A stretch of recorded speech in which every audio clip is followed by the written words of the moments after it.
పార్లమెంటులో చర్చకు సిద్ధం. నీట్ ఎగ్జాము విద్యార్థుల నిరసనపై కేంద్ర హోంమంత్రి అమిత్ షా ప్రకటించినట. ప్రభుత్వం దాచడానికి ఏమీ లేదు, చర్చ జరపాలని కోరుతూ స్పీకర్కు లేఖ ఇచ్చినని చెప్పినట. ప్రతిపక్షాలు కూడా సభకు వచ్చి చర్చలో పాల్గొనని సవాల్ విసిరంట నా అమిత్ షా గారు. ఇప్పుడు ఈ నీట్ పేపర్ లీక్ విషయంలో తర్వాత ఇంకేంది, విద్యార్థుల నిరసన పైన పార్లమెంట్లో చర్చ పెడతాం రావయ్య రాహుల్ గాంధీ గారు అంటున్నట. మరి ఆయన ఏమంటుండు, మీ స్పీచ్ అక్కర్లేదు, రాజీనామా చేయాల్సిందే. అమిత్ షాకు రాహుల్ గాంధీ డిమాండు. అమెరికా కోర్టులో అదానీపై కేసు కొట్టివేత వెనుక అనుమానాలు ఉన్నాయి.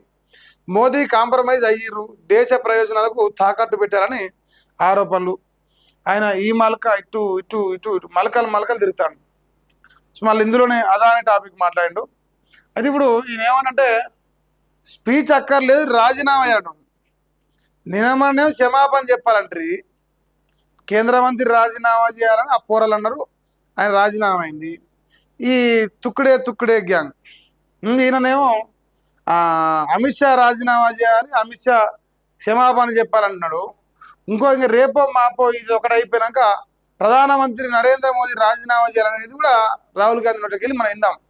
సో దానికి కూడా మనం అది తక్కువ సమయంలో అది కూడా జరిగే అవకాశం కనిపిస్తుంది. ఇప్పుడు వీళ్ళు చర్చకు ఇప్పుడు నిన్న మాటదాకా అమిత్ షా మాట్లాడతలేడు, నోరెప్తలేడు, రావాలి చర్చలకు రావాలి, పార్లమెంటుకు రావాలి మాట్లాడన్నారు. తీరా ఆయన మాట్లాడదాం, నేను చర్చకు స్వాగతిస్తానా, సో స్పీకర్ గారు కూడా నేను చర్చ పెట్టాలని చెప్పేసి వినతి పత్రం ఇచ్చిన అని ఆయన చెప్తాను. తీరా ఆయన సై అన్నాక మళ్ళీ నక్కో నాకు చేత కాదు, నేను పగ జరిగిపోతానని చెప్పేసి ఇప్పుడు ఆయన మళ్ళీ రాజీనామా డిమాండ్ అంటున్నాడు. సేమ్ టు సేమ్ ఇదే రాజీనామా డిమాండ్ మరి జార్ఖండ్లో పెట్టరాదే సారు, మొదవరివే కదా, ఇదే డిమాండ్ సేమ్ ఇదే పరిస్థితి. అక్కడ కూడా నియామకాల్లో జరిగిన అవకతవకల పైన వాళ్ళు కూడా రోడ్ల మీకు వచ్చారు.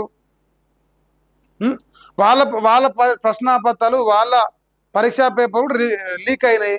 వాళ్ళు కూడా జార్ఖండ్లో అక్కడి మీ కాంగ్రెస్ ప్రభుత్వం పైన విరుచుకుపడుతున్నారు.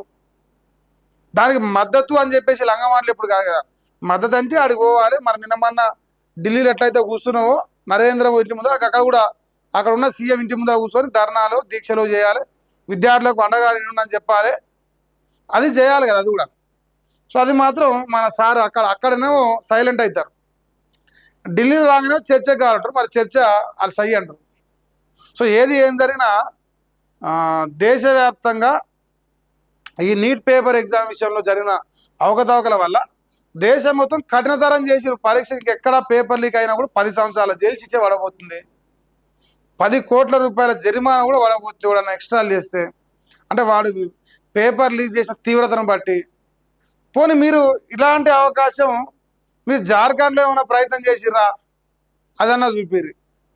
వీళ్ళ ప్రభుత్వం ఉన్న దగ్గరనేమో సైలెంట్గా మూసుకొని పంతారు, వీళ్ళ ప్రభుత్వం లేని దగ్గరనేమో గగ్గోలు పెడతారు.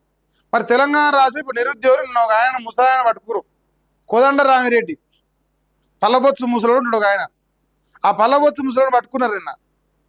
మరి ఆ సన్నాసి నిన్న ఏం బాగాలేదు, కాంగ్రెస్ పార్టీ తల్లాంటి పార్టీ, మరి తెలంగాణ రాష్ట్రంలో 2 లక్షల ఉద్యోగాలు జాబ్ కార్డు ఇస్తామని చెప్పేసి నమ్మించి గొంతు కోసింది. వాళ్ళు కూడా నిరుద్యోగులు కూడా రోడ్ల మీకు వస్తారు. మరి రాహుల్ గాంధీ తెలంగాణలో ఉన్న నిరుద్యోగులకు మద్దతు ఇవ్వడా? ఎందుకు మద్దతు అంటే ఆయననే కదా అక్కడ సంసారి మాటలు మాట్లాడి వాళ్ళు నిండా ముంచి కూర్చున్నది. సో వాళ్ళ తప్పులు వాళ్ళకి కనిపిస్తలేమన్నమాట. సో ఆయన చర్చకు రాడట్టున్నాయి, అదొకటి రాసిరు.